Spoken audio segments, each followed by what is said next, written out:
It is June 1967. The place is the South China Sea near the coast of Vietnam.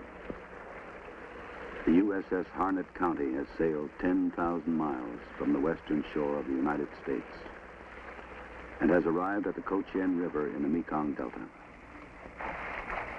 The war that lies ahead for these men will be on the rivers and rice paddies of this ancient land. For the next 12 months, they will launch patrol boats and armed helicopters against the enemy. They will search from the skies and patrol 1,000 miles of waterways to fight the Viet Cong. This is their story.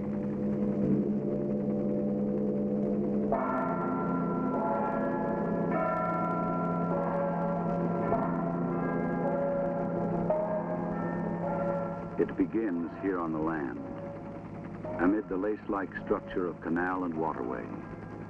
This is the heartland of South Vietnam, the Mekong Delta. Here, where the mangrove forests stretch as far as the eye can see, where lush farms and rice paddies dot the land, the Viet Cong exercise a shadow tyranny over the people, using the age-old tactics of force and terror. 2044 Ironhead 2, are you coming in at this time, over? That's affirmative. Give me a green deck and I'm on my way in. Ironhead 2, roger. Green deck, wind 035, port 9 knots, over. 2044, I'm on my way in. Ironhead 2, roger out. Yankee Echo, Yankee Hotel, over. These men and others like them have come here to aid this small nation caught in the midst of war. And in an age that boasts of science and technology, what they accomplish here will still depend on the courage and skill of each of them. The ship is 2 miles from the mouth of the Co Chien River, 2 miles from the place her real work begins. Navigation here is dangerous. There is a possibility of running aground on the treacherous shoals and sandbars created by the mud and silt of the river. Added to this danger is the fact that the Viet Cong are entrenched in this area and up until now have roamed the waters almost at will.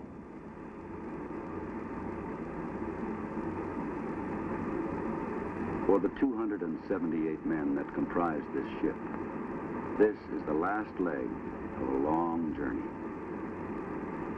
It is a lonely time. San Francisco and Seattle are far behind. The sights and sounds of a once familiar world have given way to the ominous quiet of the nearby jungle shore.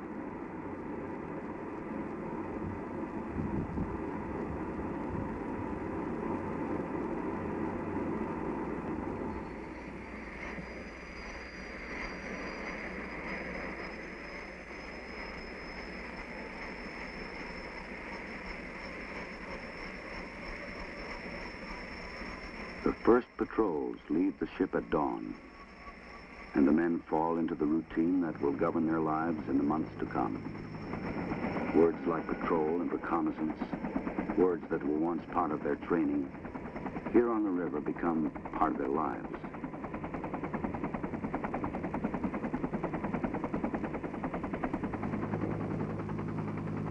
Far below, the unfamiliar stretches from horizon to horizon. Beneath them lies another world, one of uncertainty and danger. The job has begun. Officers, Chan. Report. A war does not depend on ceremony, yet even in this place, a few short yards from Viet Cong territory, there is time for morning quarters. Here on the ship, you get up to reveille and stand in line to get your food. You live and work with other men in the crowded space of an iron hull, and you adjust to the formalities of shipboard life. But for many, the formalities end when their work begins. Their job is on the river, and for the next 16 hours, their home will be a small, armed, fiberglass boat which will carry them far from the safety and comforts of the ship. Their mission is to search, to patrol the waterways and canals of the Delta, to keep the enemy off the river.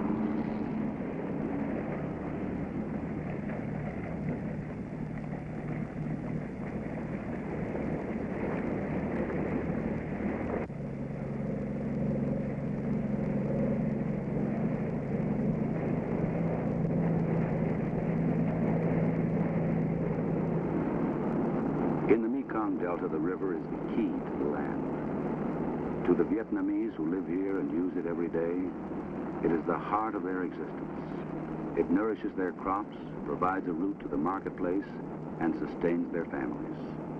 These waters are the highways of commerce, and there are over 5,000 miles of natural and man-made canals that wander past cities, villages, and hamlets. But if these waters provide a way of life for the people, they also provide a means of transportation to their enemy. The Viet Cong use the rivers to carry arms, ammunition, and supplies, and to extort taxes from the people.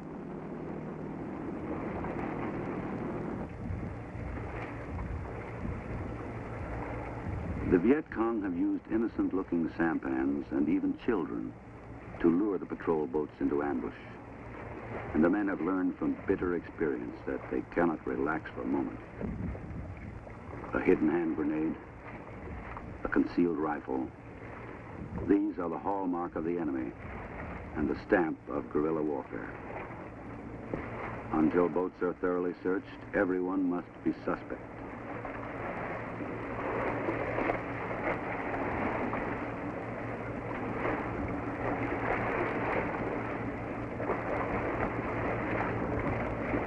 You cannot always tell a Viet Cong by looking or even talking to him.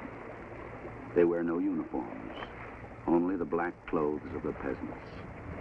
So all boats on the river must be stopped and searched. It's a tedious and dangerous job. 200, 300 sampans are checked every day. You talk with the people, listen to their gossip, and try to get information that may lead to the enemy. It's like a puzzle. A man with an identity card from a too distant province, or a woman with too large a load of rice for just her family. You may not speak their language very well, but you see things, find clues, and try to put them together.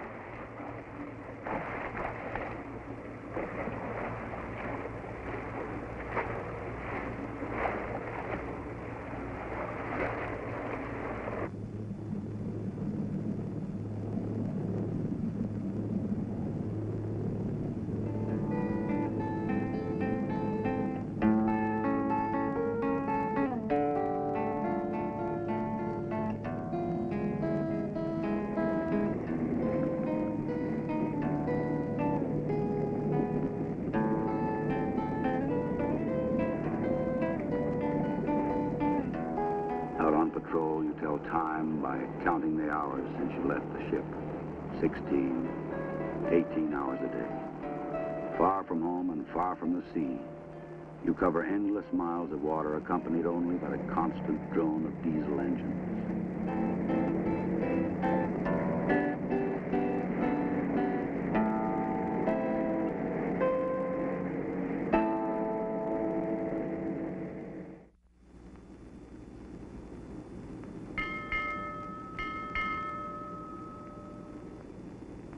Far from the ports of call, the men labor at the task of keeping a ship fit and her weapons ready.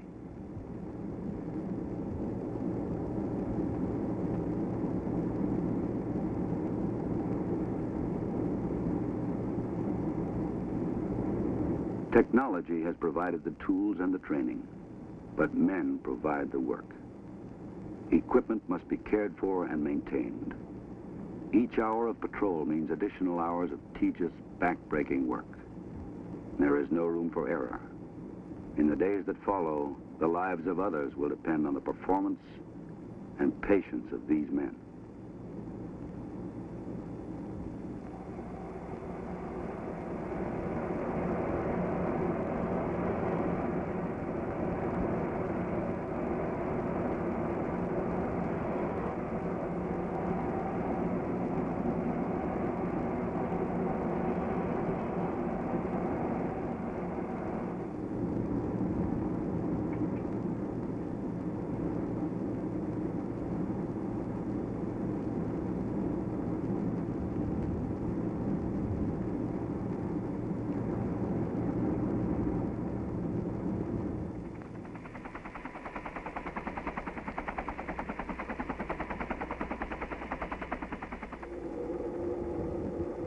Away from the main deck, men pass their rare free time by playing cards, answering a long overdue letter, or reading an outdated magazine. But the vigil continues.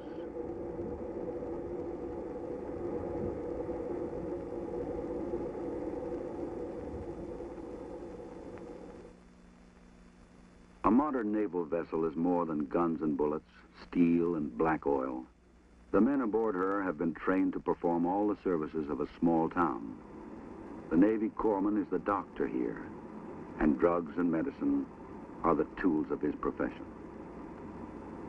But to a people like the Vietnamese, a people who live in the shadow of poverty and disease, medicine and men like the corpsman offer hope for a better life.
The men have come 30 miles to the village of Hung My on the Co Chen River.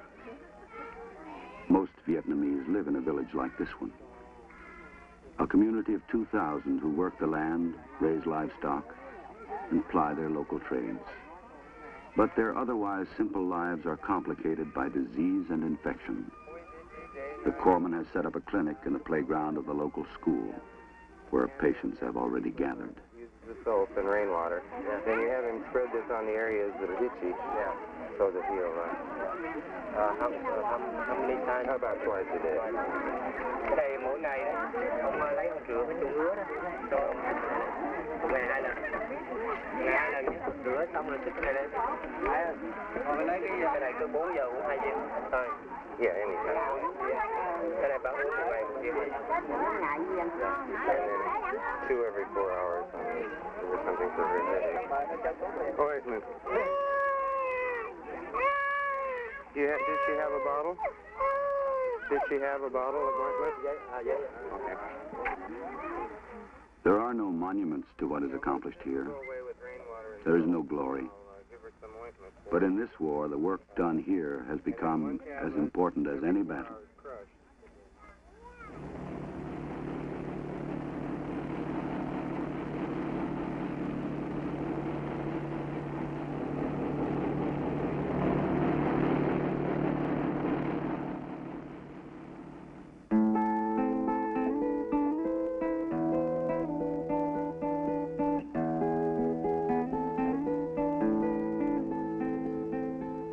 Days become weeks. Weeks give way to long months on the river. A new season comes to the Mekong Delta. Monsoons begin in the east, move westward, and cloak the land in torrential rains.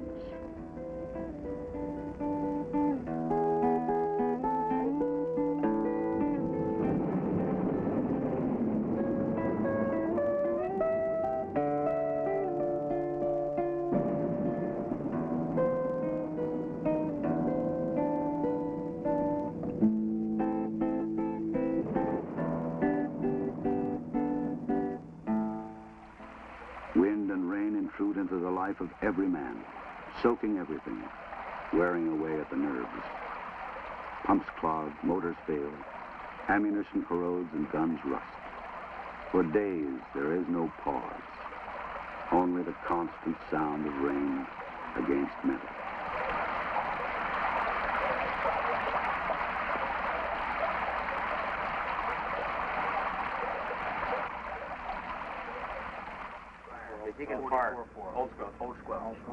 But the work of war goes on.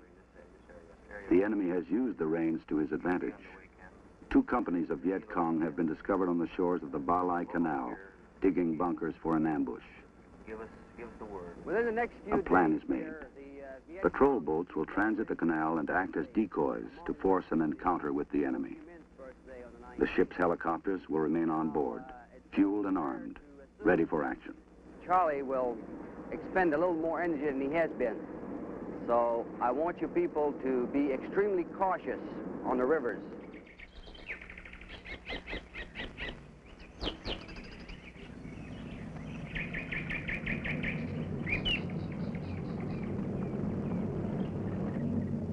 The risks of entering a narrow canal are great. These shallow zones of water are the haven of the Viet Cong.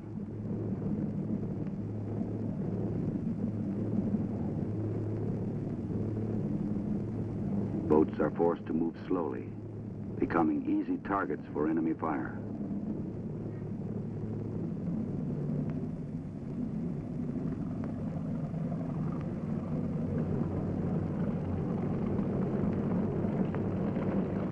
Unforeseen circumstances often dictate strategy.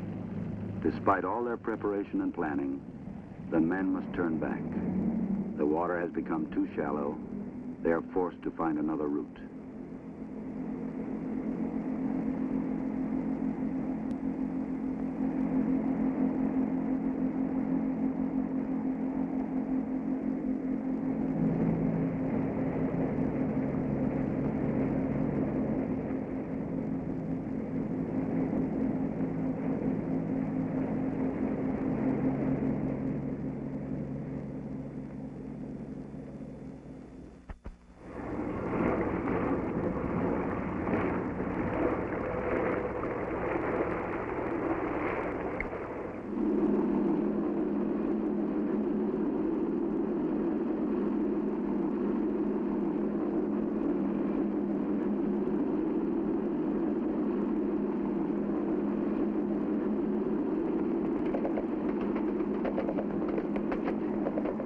Turn forward, 180.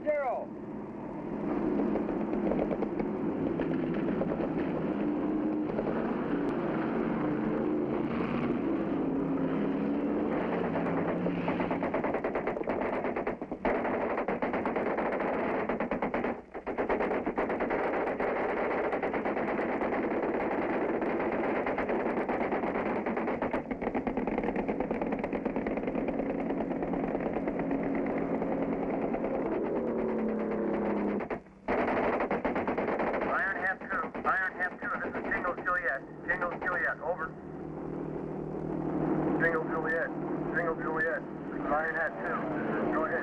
Over. Iron Hat 2, signal Juliet. We're drawing fire from the beach. Coordinates X-ray Sierra 540210. Need the helos, over. Sure, Juliet, this is Iron Hat 2. Roger out. Rich, this is radio. Scramble the helos.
Okay, Bill.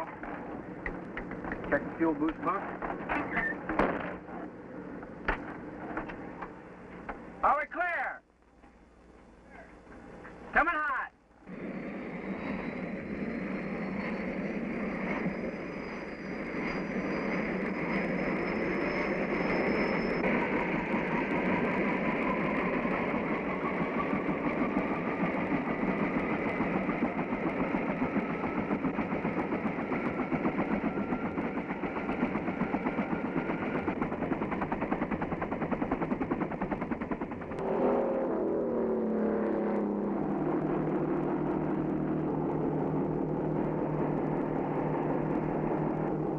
Turn forward, 180.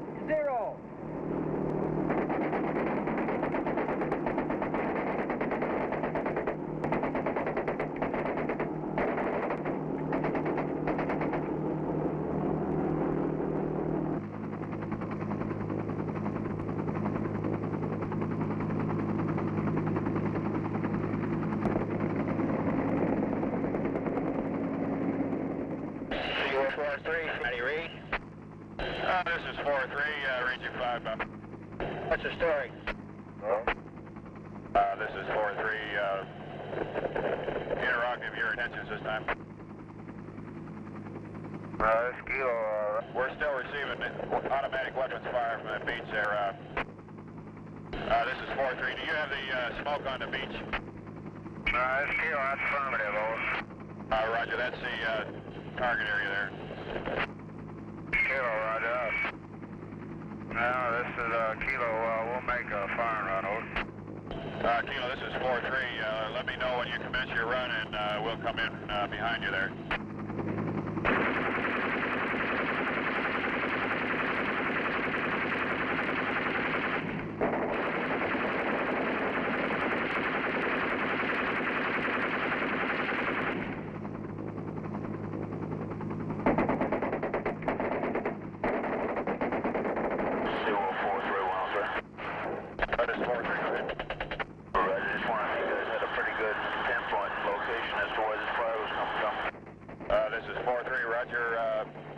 Smoke in sight there.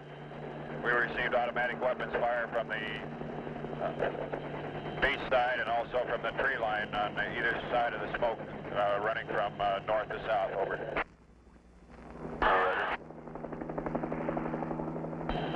Also, this is 4-3. Be advised, they have a 157 recoilless in there. Over.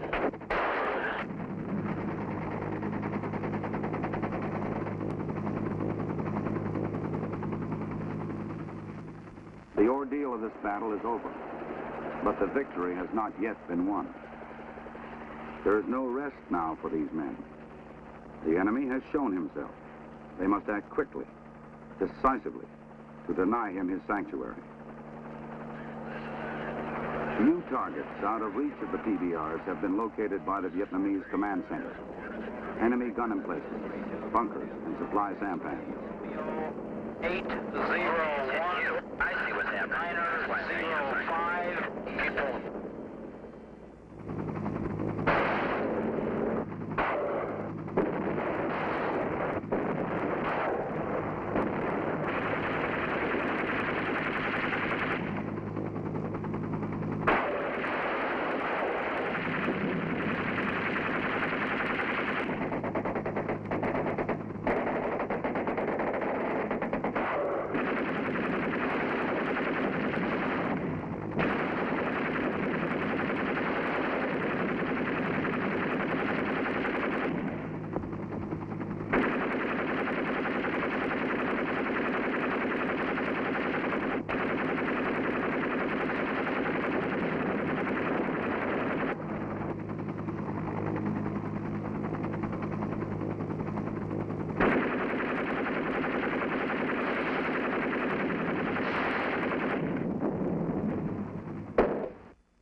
In this engagement, one of the helicopters was shot down by a sniper in a sampan.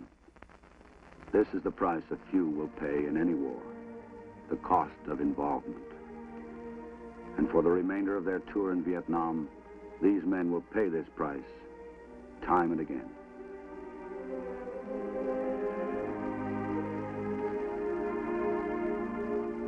They have faced the enemy.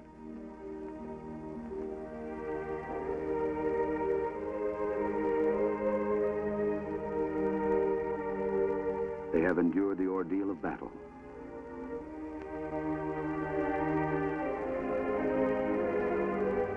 They have won their badge of courage.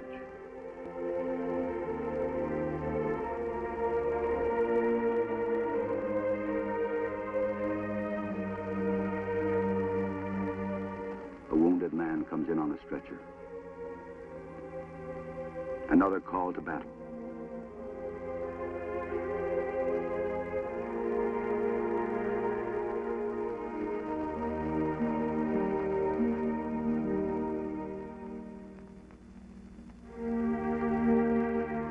Tracers cutting the stillness of a twilight sky, stabbing at the fleeting shadow of a faceless enemy. The smoke and flame of burning cordite, and the darkness of men at war.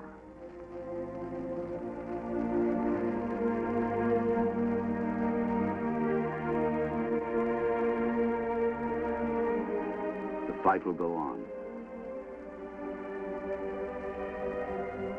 But these sailors, these worn and weary men, have kept the faith.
Mid-60s, a major change took place in the character of the fighting in Vietnam.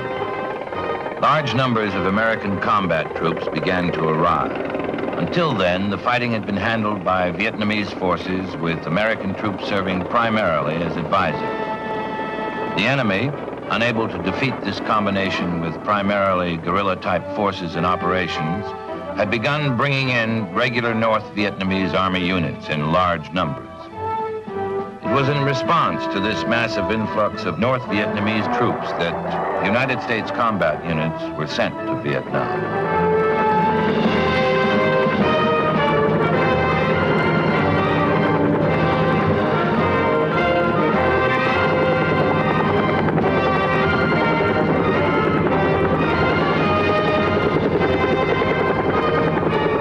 These troops did what they came to do.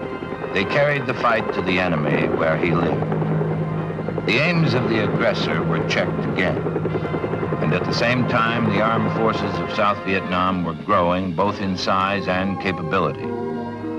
This took a big jump forward when the national mobilization laws were enacted. Throughout Vietnam, it was recognized that providing real security for all the people was essential.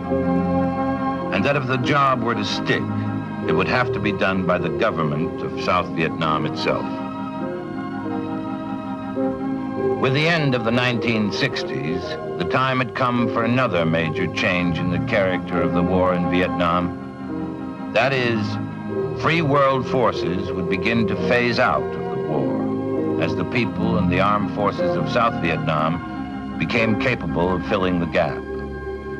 The term that has been used to describe this change is Vietnamization of the war.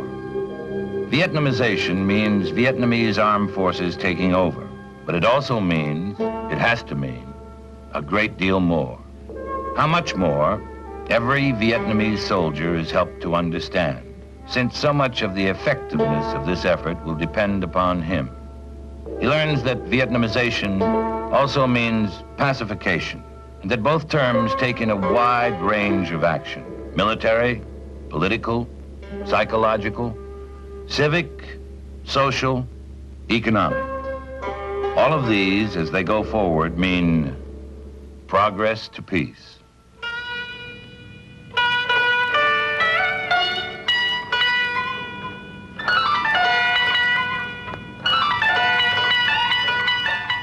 In this progress to peace, all the factors, military, educational, economic, political,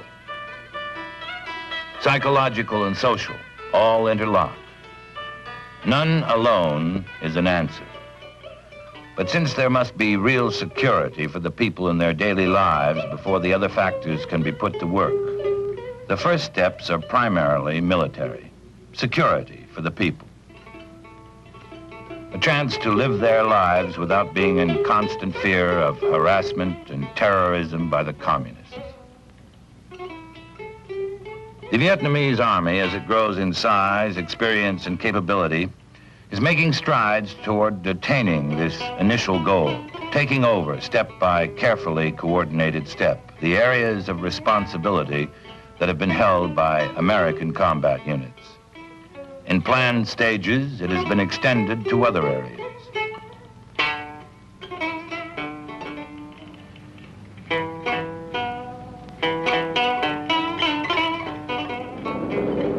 The Vietnamese Navy continues to function off the shores of Vietnam, keeping watch over the sea approaches.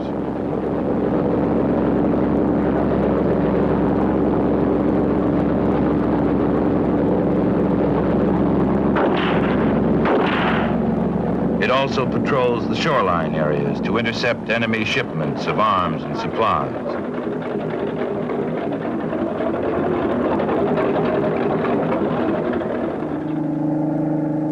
The Vietnamese Navy has also taken over from the United States Armed Forces in the highly effective riverine operations in the Mekong Delta country.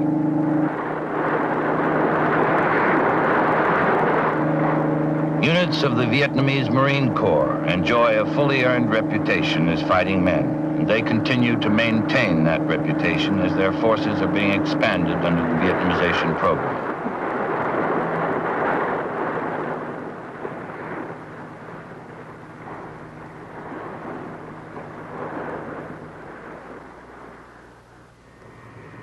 The Vietnamese Air Force has not yet reached a level of size that will enable it to meet fully the needs of combat over the whole nation. But its pilots are capable and their numbers are growing under an intensive training program.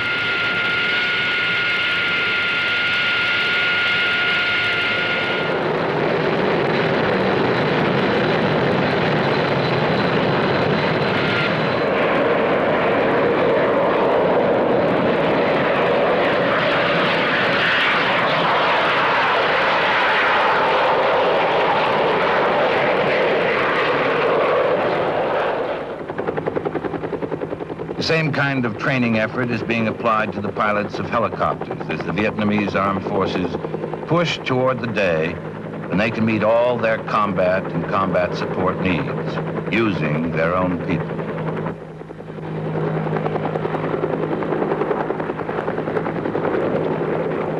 This program extends into the technical and support operations of all the Vietnamese Armed Forces.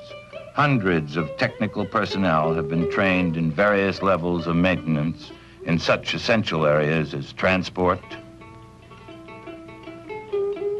communications, and ordnance. Many of these have been trained in American technical schools outside Vietnam, and they return home not only to perform their new skills, but to teach them to others. Once a given area has been cleared of enemy main force units, the prime responsibility for ensuring local security rests with forces designed specifically for this job. One such is the regional force, which, operates on the province level and ranges throughout its assigned territory as needed. These are company-sized units, permanently stationed in their given province and serving it. They continually seek out the Viet Cong, engage them in battle, and if necessary, call on ARVN or Allied forces to reinforce them or take over.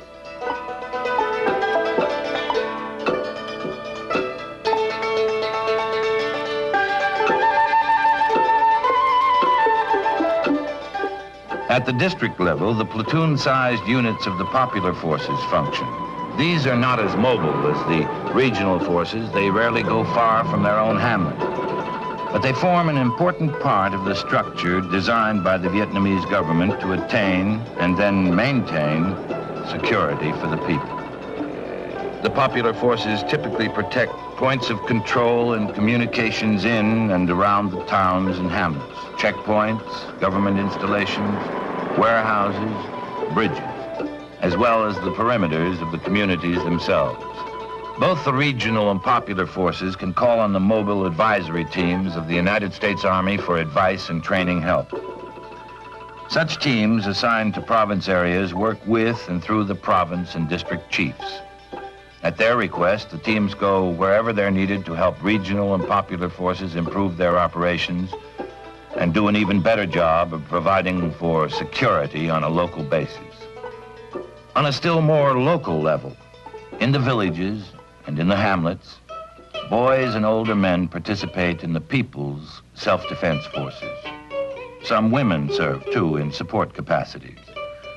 The boys and men, either too young or too old for regular military service, do an important job providing village self-defense, mounting regular and successful ambush patrols against the VC. Perhaps even more important is the mental atmosphere reflected by the very existence of these volunteer self-defense forces. On the one hand, the willingness of the people to be identified with the government, to accept it as their government and to stand against the Viet Cong. On the other hand, the willingness of the government to put its trust in the people, to provide them with arms and ammunition and training. And the People's Self-Defense Force is no small development. More than 3.5 million villagers have volunteered to take part. In addition to the forces which meet the threat of communist aggression from without, a major emphasis must be placed on rooting out the hidden communist structure within. In the cities of Vietnam and in the towns and hamlets, the National Police provides a prime answer to this need by augmenting the armed forces of South Vietnam. They are, along with the regional and popular forces, increasing the ones who maintain security in areas which have been made secure. More like the town police that we know are the policemen who work at the district and lower levels, assigned to hamlets and villages. They handle the usual things that township police handle: crime, disturbances among citizens, as well as some matters concerning the VC. Though in most action of this latter sort, he would call on the National Police Field Force or regional or popular force units for help. All of these forces direct their efforts toward achieving that first essential goal: security for the people, so that they can raise and sell their own produce, live their lives without the burden of constant fear. This security is growing. A prime indication of this is the massive increase in the number of local communities which have elected local governments throughout Vietnam. This happens only when the people of a village or hamlet are really convinced that the government's protection against Viet Cong terror is here to stay, because officials of local governments have been a prime target for VC assassination since the fighting began. Today, more than 90% of all hamlets and villages have elected local governments. This is a big step and an important one, a development that has really mushroomed since early 1969.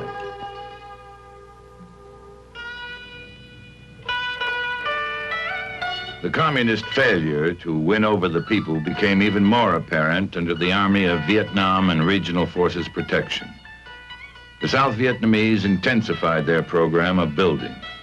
New roads, bridges, schools, and other public facilities began to dot the landscape.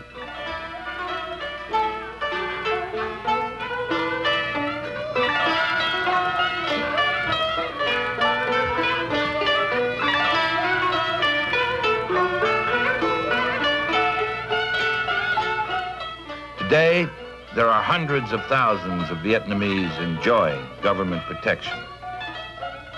They are beginning at last to live without fear and to build with confidence for the future. But security, as we said, while it must be the first step, is only the first step.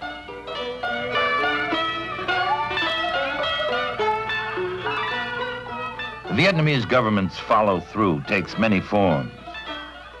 One of these is seen in the members of the Rural Development Cadres, the RDCs.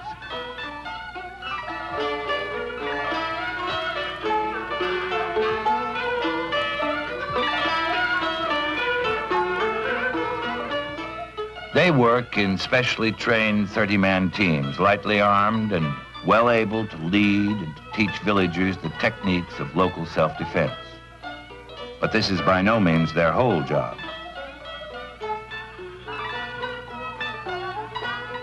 They are also teachers for the children.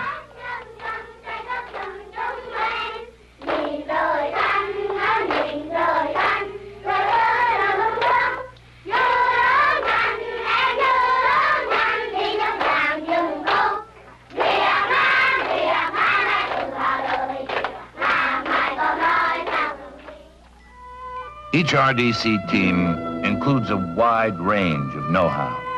They are trained administrators, people who know how to set up a dispensary and get it running.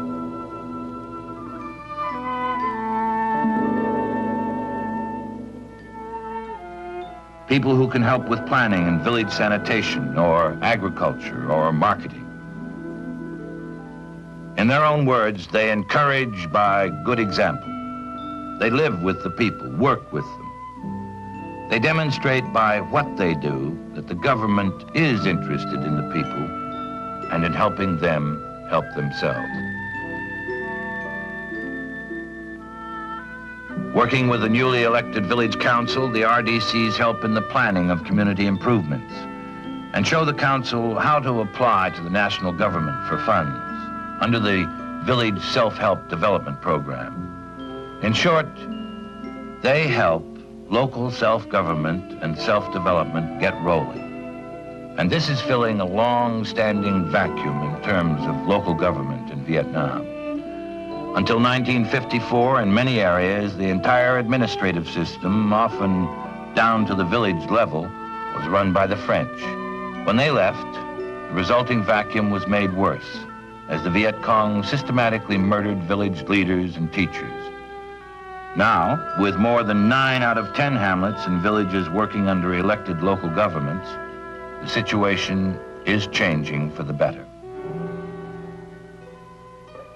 Many of the new capabilities that are helping the entire nation are cultivated here at the training facility called the National Cadre Training Center at Vung Tau. Newly elected hamlet officials receive training here to help them get started in the business of local government. The 30-man teams of the Rural Development Cadres receive their training here, and Popular Forces instructor cadres are also trained for their work at the Vung Tau Center.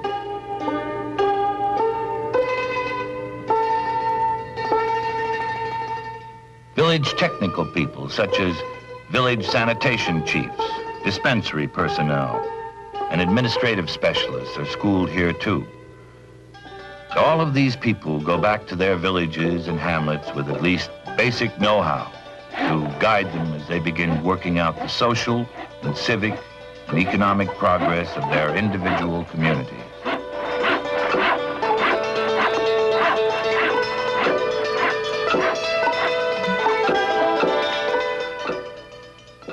Once local elections have been held and a new local council gets organized, it comes up with a decision as to some prime need of the village. For example, a school.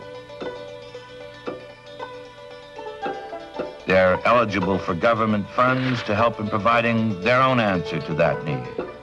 They decide what the need is. They will contribute their muscle and sweat. The government will contribute funds from the Village Development Program. If the project is fairly large scale, perhaps some materials will be provided by AID, the American Agency for International Development, and technical help by the Vietnamese government. Another vital effort being made by the government with U.S. help is the continuing program of improving and extending the road and waterway networks of Vietnam.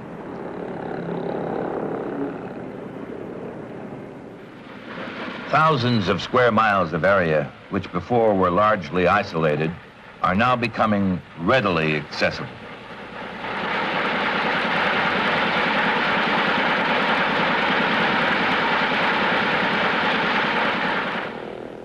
Primary roads and waterways provide a tremendous boost to economic activity, create ready avenues for the movement of goods of all kinds. They are also vital to the development of local governments. If the VC can keep a village isolated, they can keep it dominated. Every road means just that much less isolation. It also provides a route for quick action by Vietnamese Army or regional force units if a village or hamlet needs help. The economic impact of this program can be startling. One large town, which formerly existed in virtual isolation, now has a good primary road.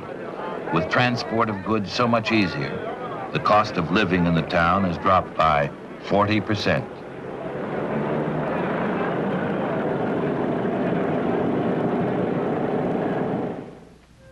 Another sweeping element of change in the pacification effort is the land reform program. The government is in the process of transferring ownership to the farmers who work the land and compensating the former owners. Former colonial lands have been given over to local ownership, and the program calls for more action in the same direction as more and more areas are made secure. People living and working on land that now belongs to them, not someone else. This too is a factor in people identifying with the government.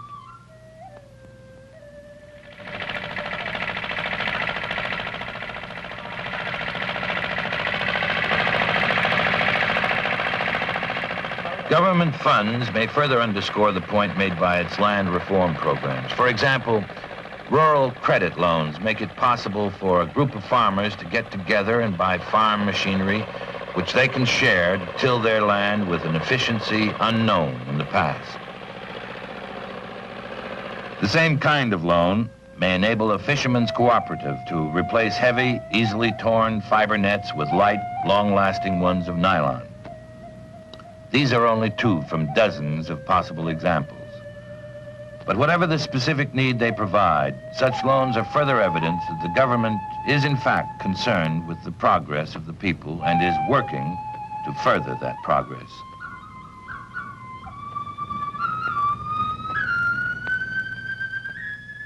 The staple crop of Asia, of course, is rice, and a major step forward in the economy of South Vietnam has been the introduction of the so-called miracle rice, designated IR8. This high-yield rice produces 2 to 3 times greater volume at harvest time. Once the farmers realized this, the planting goals were quickly exceeded. In fact, self-sufficiency in rice is now in sight for the Republic of Vietnam, even in excess for export. It's a giant step toward one of the cornerstones of peace, a stronger, more self-sufficient economy.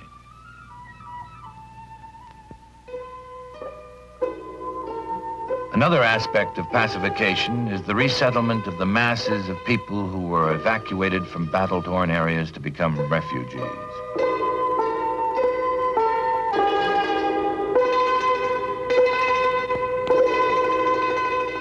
With wider security being established throughout the country, there has been great progress in resettlement.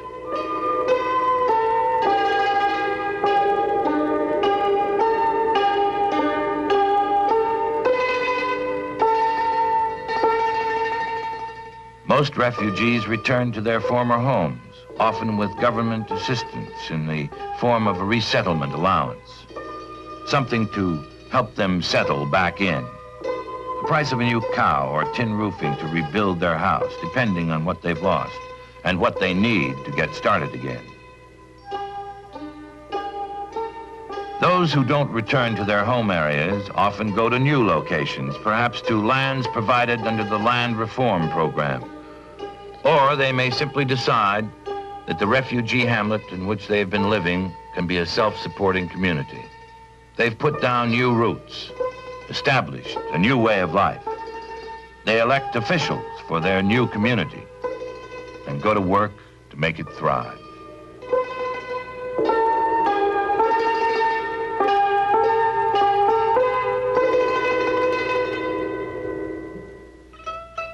No account of the progress of Vietnamization and pacification would be complete without at least a brief examination of the returnee program known as Chu Hoi. This is a government program which offers full amnesty to Viet Cong and even North Vietnamese army troops who decide to leave the communist ranks and join with the South. The VC, or NVA man who makes this decision, is sent to a center where he receives food, clothing, and medical care. He is sent through a course of re-indoctrination. Between 1965 and the end of 1970, more than 150,000 Viet Cong and North Vietnamese Army soldiers have come over to the South. Before the returnee leaves the Chu Hoi Center, he is taught a trade. He then goes to a Chu Hoi village or back to his home. He, too, has become one committed to the Republic of Vietnam because he knows that he is now a Viet Cong target. But he also knows that his amnesty goes all the way. He is a fully accepted citizen. He can qualify to vote or serve in regional or popular forces back in his home region. The Chu Hoi returnee may work with an armed propaganda team, going out to tell the story of his own experience to the VC in the countryside, in an effort to persuade others that the Chu Hoi program does in fact mean what it says, genuine amnesty. All of these activities, programs, policies, have as their objective the attainment of a situation in which the people of Vietnam can determine the way they want to live their lives and then live them free from constant fear. As large numbers of American forces are returned home, Vietnamization proceeds.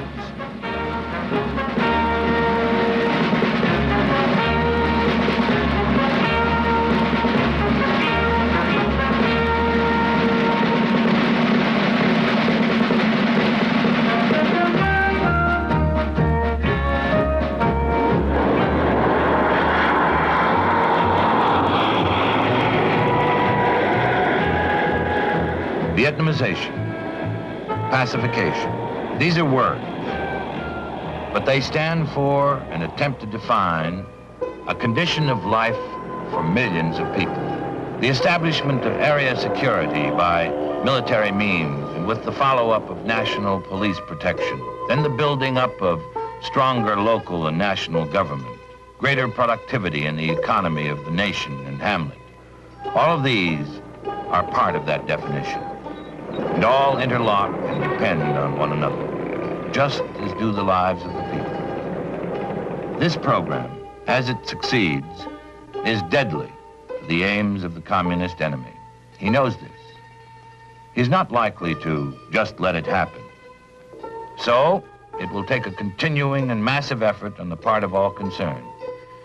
The enemy will do anything he can to disrupt it, but so far the progress has been such as to warrant a cautious air of optimism. The objective is clear. Some of the means to achieve it are beginning to work. The outlook for the future carries something more of hope. Self-government, self-development, self-defense at the national level, and at the village level.